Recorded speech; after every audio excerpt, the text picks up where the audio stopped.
When most people think about editing a book, they usually imagine things like checking for spelling or grammar issues or other technical problems. But that is actually only one part of the editing process. In today's video, you'll discover the 4 steps of the editing process and how to identify whether you actually need all of those steps in the writing process. Hey, y'all, welcome to A New Life with Lisa. If you're new here, my name is Lisa, and I create videos that help you learn how to write and live God's way. If you want to honor God with both your life and your writing, this is the place for you. Every week, we partner here with Our Given Purpose Ministries, which is an incredible ministry founded by my dear friend, Tori Slaughter, to help you grow in your walk with God and to get plugged into godly community. So we go live on YouTube, Instagram, and on the Our Given Purpose Ministries Facebook page as well. So make sure you get connected there and learn more about that incredible ministry. So as I said, today we are talking about the editing process and the 4 steps that are involved. Now, many writers are surprised to find out that there are actually 4 steps of the editing process. Many people, as I said, really only think that there is spelling and grammar and technical things, typos and things like that. But there is a lot more to the editing process than just that part. And I want you to know that editing also, the 4 steps of the editing process apply to whether you are doing traditional publishing, whether you're publishing with a big name publisher, or whether you're self-publishing. No matter which publishing path you choose to take, you will most likely need to go through these different steps. So let's dive in and learn more about them. The first step in the editing process is what's called a developmental edit. Now, these are going to look at the big picture of your story. It's really going to be kind of an overarching big picture view. It's going to focus on elements like character, plot, themes, pacing, dialogue, things like that. Again, you're looking at the story as a whole. You're looking at the book as a whole. And this is the case whether you are editing fiction or nonfiction. Either way, that's going to be the case. So I like to describe editing as the way that we would build a house. If you were doing a new build for a house and you're building it from the ground up, I think that the 4 stages of the editing process really fit well with this metaphor of building a house. And so in this house example, if we were to go out and have buy a home and have it built from the ground up, the developmental edit would be like your foundation. It would be like the framing and the walls and the roof. It would be the overall structure of the home. And that's a good way to look at developmental editing because it's not the finished product, right? The home is not complete, but it has really, making sure that you have, again, that foundation in place, that you have the structure of the framing, that you have the roof, that you have kind of this big picture, and you know in general what the house should look like. You have a sense of, how big it is and where the boundaries of it are, and it gives you kind of a general overview of what that house should look like. That is how I want you to think about your developmental edit. Think of that big picture approach, and that will give you a good understanding of what you should be looking for and how you should approach that part of the editing process. All right, the second phase of the editing process, it's what's called your line edit. Your line edit examines the structure of the book, of the story or the book that you're writing at the sentence level. So while the developmental edit is your big picture, your line edit is going to be zeroing in a little bit more and focusing on some of the finer details of your book. It's going to focus on things like tone, the style of the writing, the consistency throughout, making sure that you are writing in the same style throughout, making sure that the things that you say in chapter 10 are similar to the things you're saying in chapter 1, that you're not contradicting yourself. It's going to focus on things like improving clarity and the flow of your writing. So just making sure that some of those finer details are in place. So if we go back to the house example that we're talking talking about, this is going to represent the layout of the home and the actual details of the individual rooms. It's going to include things like, where you would put the bedrooms and where you would put the bathroom and the kitchen and the living room, and having all of those details in place, understanding the layout of the home, right? So again, going back to developmental edit, that's your big picture, your foundation, your structure, and your roof. But in this example with the line edit, we're zeroing in, we're starting to get at more of those details. We're looking at the individual rooms in the home. So you're really looking at it as at the sentence structure, but you're also looking at it chapter by chapter. You're going into more details of the things that you're changing.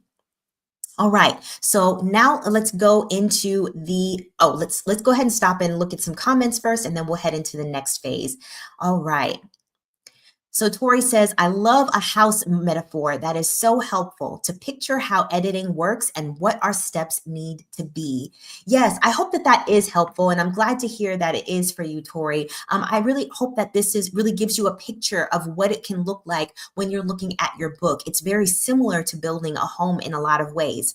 In the same way that you're not going to, put in your foundation and put in your countertops in the same day, you're also with your book not going to zero in on that spelling and grammar and those issues right from the beginning. You got to work your way down to those little details, starting with the big picture approach first. And that can be challenging, especially for my writers who are new to editing and haven't really gone through these processes before.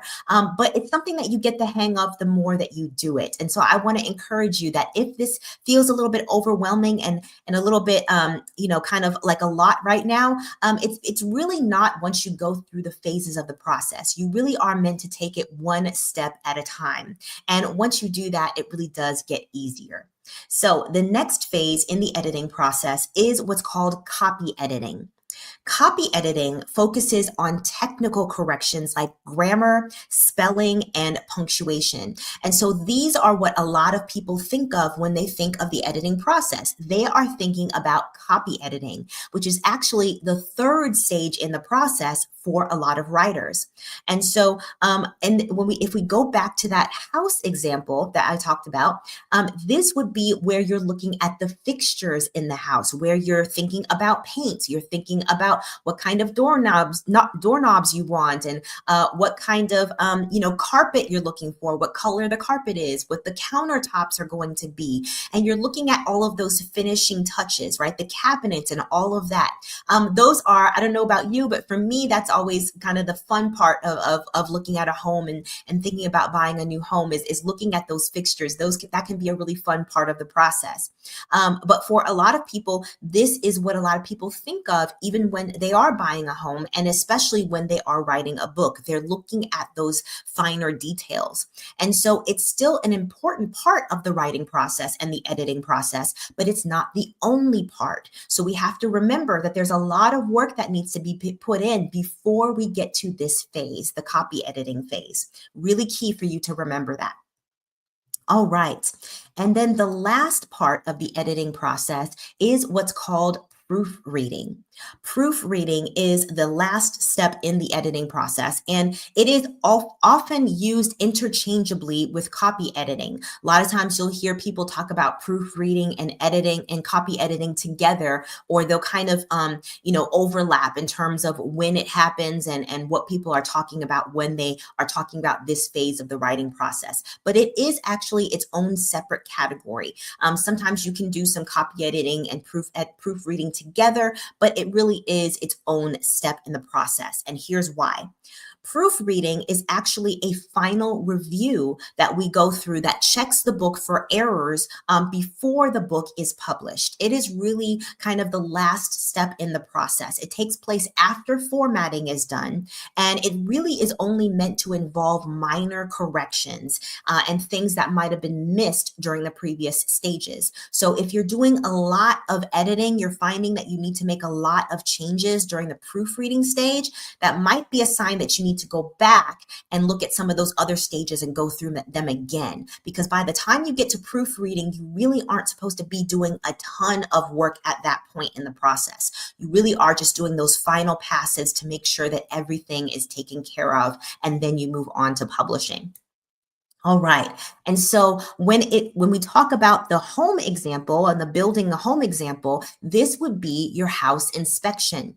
This is the time that you're going through for those last steps in the process, and they're looking for those last issues, making sure the home is ready to go, making sure there are no major problems that you need to be aware of. You're really making sure that it's just kind of, dotting your I's and crossing your T's, so to speak. And so you want to make sure that that's what that stage of the process really is. Again, it's not supposed to be labor-intensive editing when you get to that point where you're proofreading. It is supposed to be kind of those last passes to go through and make sure you haven't missed anything.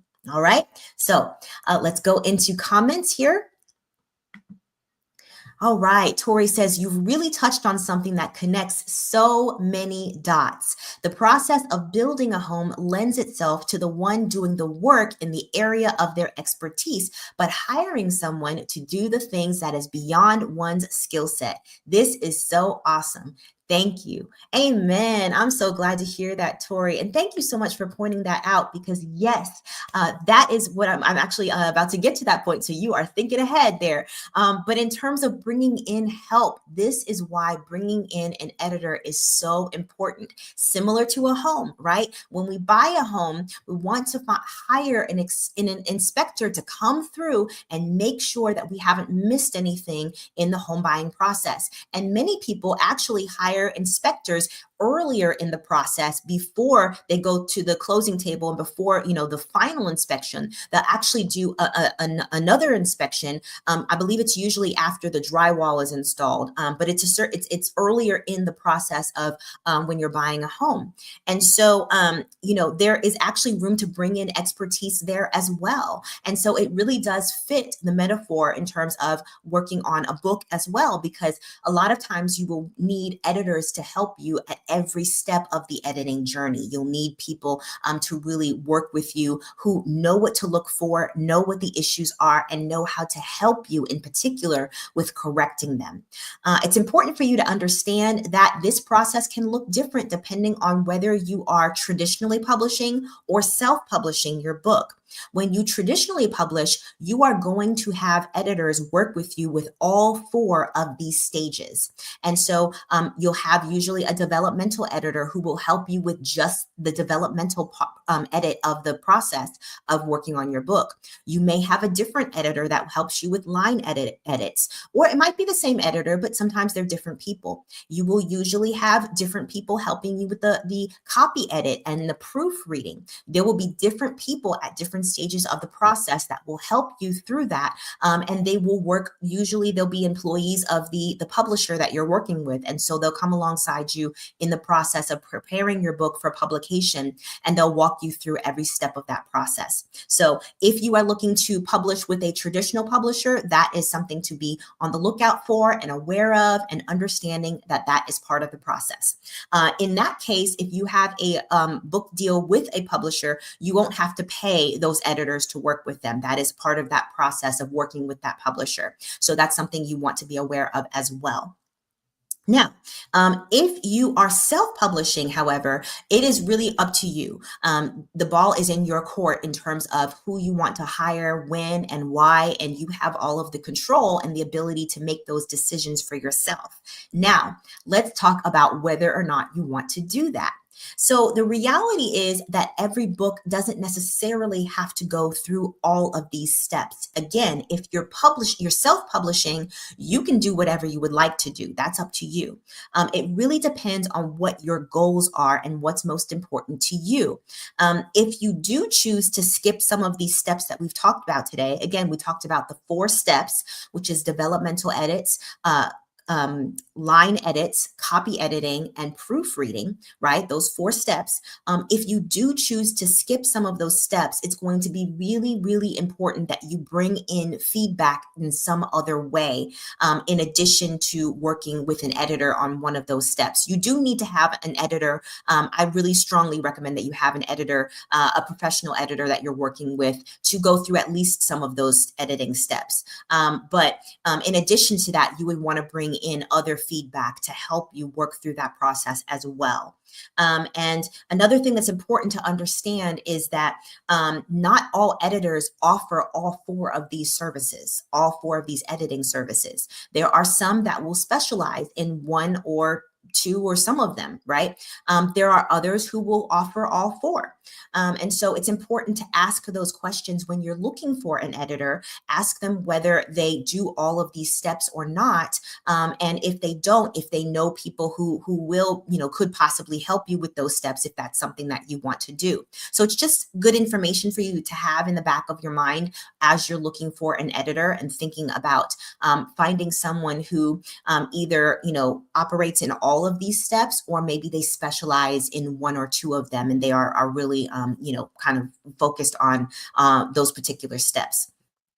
And again, this is a personal choice for editors. Those who offer all 4 steps are not necessarily better than the ones who specialize. It really is the editor's personal choice whether or not they want to offer all of those services or not.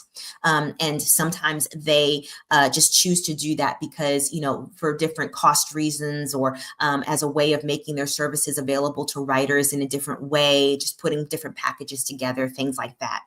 So it really just depends on the editor. But the right editor for you will help you determine what type of editing practice, what type of editing packages that you might need, and what would be helpful for you and your particular situation. So there's a lot that you need to think about there in terms of your budget, in terms of, again, your goals for your work, what it is that you're trying to do with the book that you're selling. And so again, those are things that you want to talk through with the editors that you meet with, and when you're making that decision, and that they'll be able to help you through that process and help you think about what to consider as it relates to the editing process for you and for your particular book. So the question about whether you need all the steps in the editing process, whether it's essential for you, the answer really is it depends. It depends on whether you are traditionally publishing or self-publishing, and it depends on what your goals are for your book that you're writing. And it can depend on your budget as well. Not everyone wants to hire, 4 different editors, right? Not everyone wants to hire multiple editors to work on their book. And so you might need to talk about that with your editor and think about what would work best for you and your particular situation. All right. So I hope that this was helpful for you. I hope that this was a blessing for you in terms of thinking through the editing process. I hope it was able to break down some of those ideas. Again, not meant to be overwhelming in any way. If you need to, definitely go back and watch this video again to get more insight about the editing process and to really kind of get the gears in your mind turning as far as what you want to do when that time comes for your particular book.